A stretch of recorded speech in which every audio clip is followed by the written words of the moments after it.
Hey guys, I'm here with my RC stuff and I figured I'd go ahead and maybe start videoing kind of my cars and try and make these videos short, but this is the first one so it might be a little longer than I anticipate. So what I got here is an old Charger. Man, I'll have to look at it. I had to take it apart when I was a kid to kind of make it work. It was an awesome Charger at the time by ProTech Supercharger. I don't know if they're still around. I'll have to look them up. Might just buy a new one. But I also have spare chargers. I have this one. So I should be able to use this, as you can see. I did it like that. And you can adjust the current too. And I also have another one over in the box that also does multiple things that was never used, brand new. So take a look at that, but I'm pretty sure my batteries are probably toast, right? All these years just in storage. And the first vehicle we have is heavy metal. Honestly, I don't know if I'm going to do this one right away. I think it should work because I barely used this. This is one I got later as a kid. I think I was in high school at the time, you know, probably 9th grade, 10th grade, and I wanted like a tank. My father got me this. It's pretty cool. Never worked good in the snow because of these plastic things would just build up and the track, and also sitting in the box that long. You know, I don't know if this is as flexible as it once was. There's not much wear on it because I didn't use it much. And yeah, you know, this is what these vehicles looked like back then. Take that off. I never really painted my cars. I always left them clear usually, and when I eventually did paint them, I just kind of did that from the underside versus on the top. I thought it made it look nicer. Or just eventually painted it with paint. Who knows with what. Same with the yellow one that's painted from the underside. I just did all one color, simple. There we go. Here's this guy. Looks like a little lube in there. Switch lubricant. Oh, it's for that. Okay, well, let's leave that right there then. But yeah, it's pretty much, you used to build these things. This one was fairly easy to build. And yeah, that's basically it. And if you had various vehicles, you would have different remotes. So I have like a ton of remotes. Don't know if any of that stuff works. We're gonna have to look into that. And then get the antenna back through the little hole.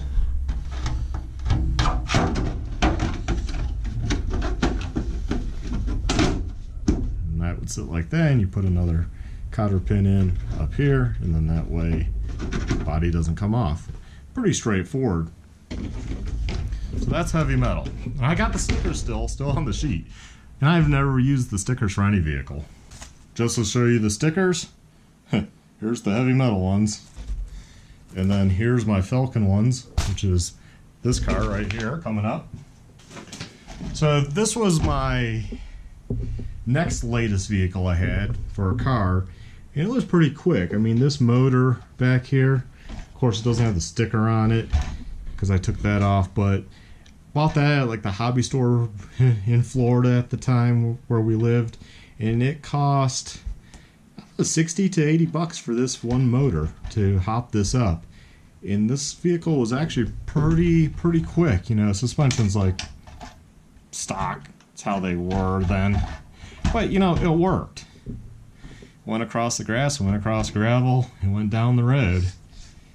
And so this was my next latest vehicle. So I was definitely middle school. Here, let's go ahead and take it apart. So it's basically what it would look like inside. You got your servo for steering up here, and back and forth. You got this one to go and reverse. And then your battery tray right here, which had a cotter pin to hold down, and then my battery pack for the receiver. Because if you run some of the cars, like the Grasshopper, originally the receiver was off your main battery, which it would just suck down your battery a lot quicker, especially when you hopped it up with a bigger motor that you'll see here in a second. So I always added an extra battery. Same thing for the hotshot. That ran off its battery. I always did the receiver kind of add-on that I would do, and I would get longer run times. Oh, yeah, the antenna used to come up through one of these. Oh, I thought it came up through that. That's the cotter pin. Well, I put it back here. I just kind of did it off this plastic piece that brace that went across. Just seemed logical as a kid. That would be a good spot for it.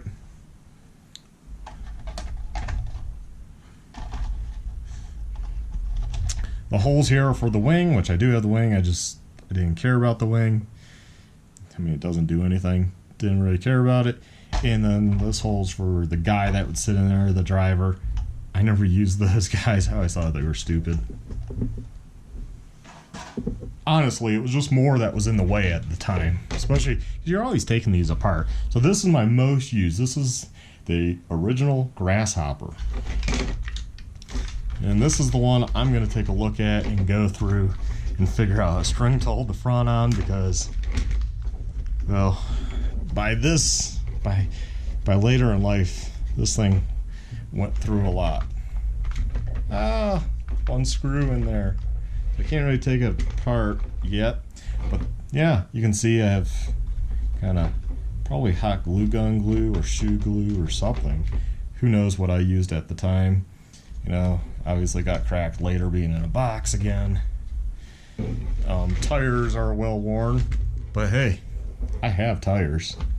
I mean, no good RC hobbyist is not going to have spare tires. I got spare original tires, not original to the car, just original from the store. And yeah, once I get it going, I can use these tires. The front ones are not bad. I do recall at some point I did get new ones of those. I did have aftermarket rear suspension on there, which is here. You might be like, well, why'd you ever take that off? I don't know. I was a kid. I was playing around trying different things. So this is oil filled. Probably needs new oil. Probably needs oil in it.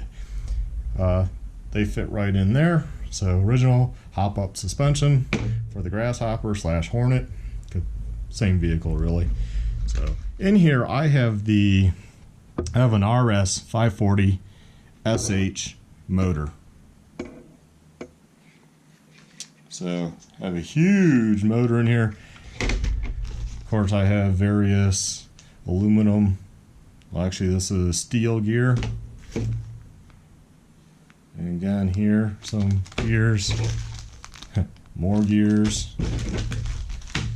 So this is the one I'll be playing with to get it to work.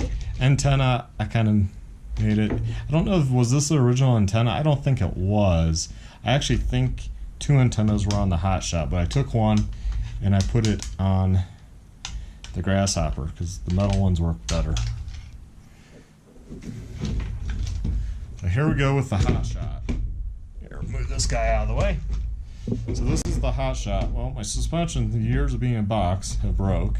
So I'll have to see if I can somewhat fix that, or if I can still buy this suspension component. If they still make any of these vehicles that have it, because that one's broke, and then this one's broke. Look at that. I think it just deteriorated being in the bottom, because that one's really broke. So I can buy those. The mounts they hook to are okay. This vehicle's all-wheel drive. What's under here really is just a sealed body. You can see the front transfer case, and you got the rear transfer case. You got the motor. So the body on this one really doesn't cover up much. You got your on-off switch is right there, which I hooked it up to a receiver, like I said, instead of having a stupid guy under there. That's where I put the receiver batteries, like that. They fit under there just nice and tight, and I just used, you know, what I had as a kid, just to hold down. Who cares, you know? I wasn't going for looks, I was going to have fun. And then the battery on this one would, under this fiberglass piece, I guess is what it's made out of, I had this 9-volt battery, but I used any batteries I could. So a normal 6L battery typically is what goes in there. And that's one thing about, I wonder about the new Grasshopper, because the old one here, let's see if I can get that. There we go. So you would take off this cover, and it actually had a special battery, because that battery, I don't think that one had a receiver battery. Maybe it did. It's been a long time, so excuse me if I get some of this wrong. But this had a special battery, which was like a hard, thick plastic battery, and it had cells going across here, so you put it in, but it had a hump that would sit up in here. I guess it had probably a cell up there, and it was a special battery. Although you could fit, if I can, you can fit barely this battery. And who knows how I used to put it in there. But somehow I did it, and it worked. Obviously, I cut out there. I probably made it work. I think I just had it somehow going around. Oh, I think I had it coming out of that hole. So that might have been the idea. Somehow it came over here. I don't remember. You know what? A kid with a Dremel. That's what I would do. I would just go like that. There we go.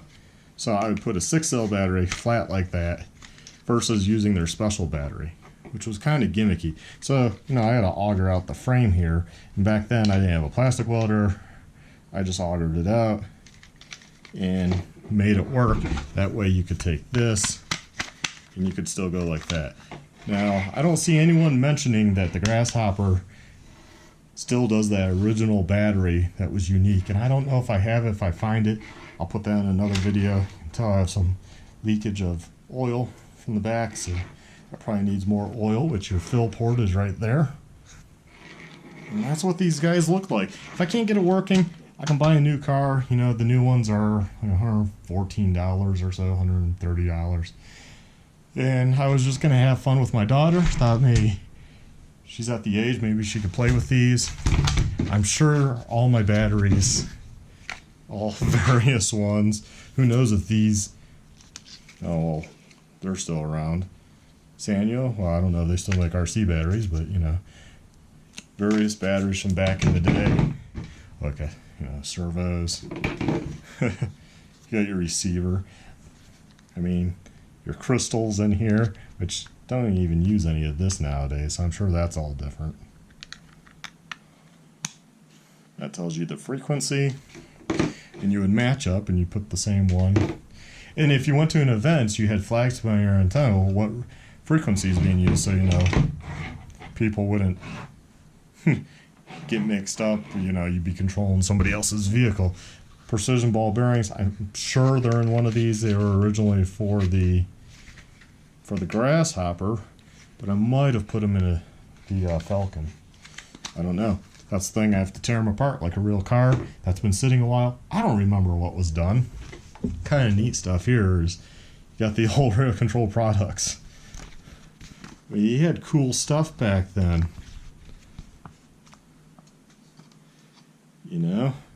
Yeah, I always wanted this one, the Bruiser, because it looked like a real truck, and I kind of wanted a, off the Toyota. When you're a kid, you want to drive. And then it, got into all the, look at this, all the charging stuff. This is throwback right here. Look at this. It's kind of like what I have. That was very expensive, that charger. The charger I remember was outrageous. Oh, here's the special battery for the Grasshopper. See? It had this hump on it. And then that's when what went up. So it could all fit up in there. Or, inside. So it's probably still 6L. It just had that hump. It was a unique battery. You had your big ones, your little ones.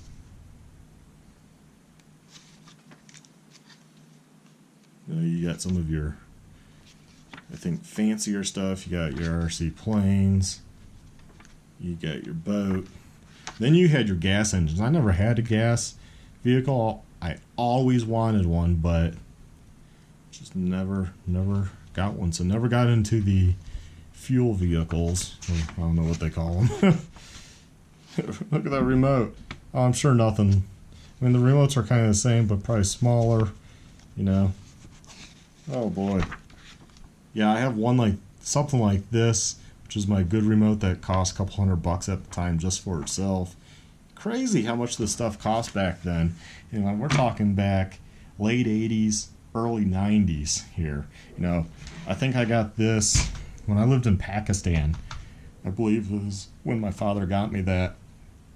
And I would say that that was late 80s, mid to late 80s. So that's, you know, back when they first came out, he thought it was cool, got me one. And then later on, middle school, I got this guy. This wasn't the one I wanted, but they misunderstood which one I wanted at the hobby store. But my parents got me this, which is this one was actually pretty expensive, if I recall at the time. You know, I want to say it was like a $250, $300 vehicle at the time. And then the Falcon, I believe, was a $200 vehicle.